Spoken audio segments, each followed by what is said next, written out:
I'd been staring at the same blinking dot on my scanner for 6 minutes before I let myself believe it. My name is Ellen Rourke, and I command a listening post on the edge of nothing, a rusted-out relay station the Confederated Systems calls Outpost Devlin, 3 light-years from the nearest inhabited world. My job is boring by design. Watch the border. Log the traffic. Flag anything that isn't supposed to be there. In 4 years, the most exciting thing that ever happened was a comet. Then Earth answered a distress call that wasn't meant for them. The call had gone out from a Confederated convoy, 6 colony transports and a light escort, running from a Voth raiding fleet 3 times their size. Standard procedure. Broadcast the emergency beacon. Hope somebody nearby has a ship fast enough to help. Brace for the worst. Nobody expected anyone to actually come. Least of all species, most of the galaxy is still classified as primitive, pre-warp, non-aligned. I watched the beacon get answered on my board. A single contact, translating in from the edge of my scan range, no formation, no escort. My comms officer, a nervous kid named Danny Ostrander, leaned over my shoulder and said, "That can't be right. That's a shuttle-sized transponder ping." "Confirm ID," I said. He confirmed it 3 times before either of us said it out loud. UES Prometheus's fire. Registry, United Earth Systems. I'd heard of Earth. Everyone had. The quarantine system nobody was allowed to visit. The species too volatile to invite into the wider community. The one the Confederated Systems kept behind a diplomatic wall for everyone's safety, including their own. I'd never heard of their navy doing anything but patrolling their own 3 planets like nervous dogs on a short leash. So when that transponder ping first came through, we assumed it was an error. A shuttle. Had to be a shuttle. Nothing else made sense. Then the ship dropped out of transit light, and my scanner readouts scrambled trying to reconcile what they were seeing. It wasn't a shuttle. It was 2.5 kilometers of matte black hull, bristling with weapon batteries that lit up my threat board so hard the alarm actually cracked halfway through its first cycle. The mass reading alone made Danny swear in a language I didn't recognize. I served 12 years in Confederated logistics. I'd seen dreadnoughts.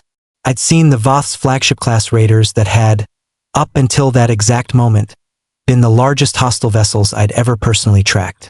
This thing made them look like fishing boats. "That's not possible," Danny said. "Earth doesn't have anything like that. Earth isn't cleared for anything like that." "Apparently Earth didn't ask permission," I said. I patched into the open comm channel because I needed to hear it myself. The convoy captain, a Talisian named Von Osher, a species built low and broad with skin like tanned leather, was screaming coordinates and casualty counts into the void, certain his people were about to die 11 light minutes from any help that mattered.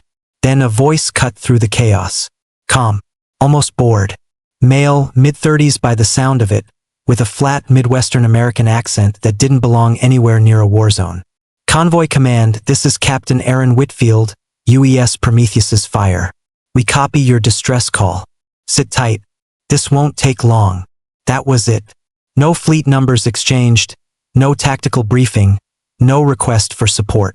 Like he was picking up a pizza order. The Voth raiders, 11 of them, fast attack cruisers with kill counts longer than most star charts, didn't even try to negotiate. Why would they? 11 ships against 1. The math had never once, in the recorded history of galactic conflict, worked out for the smaller number. I watched it happen on sensors that were never designed to process this much energy discharge at once. The Prometheus's fire didn't maneuver like anything in the Confederated fleet doctrine I'd trained on.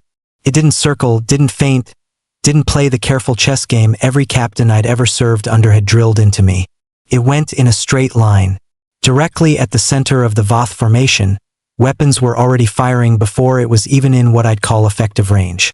"That targeting solution shouldn't work at that distance," Danny said, voice climbing an octave. "Ellen, that shouldn't." 3 Voth cruisers lost shields in the first exchange. 2 of them lost hull integrity 4 seconds later. I'd never seen weapon systems cycle that fast. Human ships weren't supposed to have that kind of fire rate. Human ships weren't supposed to have anything close to it. The Voth commander. I could hear him now, patched into the same open channel, his translator crackling with something that in any language meant pure panic. started ordering a retreat before the 90-second mark. 90 seconds. 11 capital ships, and Earth's single vessel had already broken the formation. This is Voth command, we are disengaging, repeat, we are disengaging. Copy that, Whitfield said, still flat, still bored, like he was confirming a lunch reservation. Wouldn't recommend coming back this way. 6 of the 11 Voth ships made it into transit and vanished. 5 didn't. I watched the debris fields bloom red and gold across my scanner, and I sat there in my little rusted chair on my little rusted outpost and realized my hands were shaking. Captain Osher hailed Prometheus's fire afterward, voice cracking with a gratitude that clearly embarrassed him.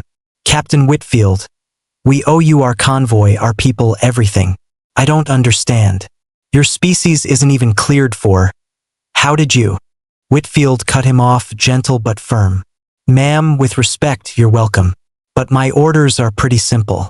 Somebody calls for help, we go help. We'll figure out the paperwork with your Confederated friends later. Then, quieter, almost to himself but still caught on the open channel. Told the Admiralty this quarantine thing wasn't gonna hold forever. The convoy limped toward the nearest friendly station. The Prometheus's fire didn't follow them in for a hero's welcome.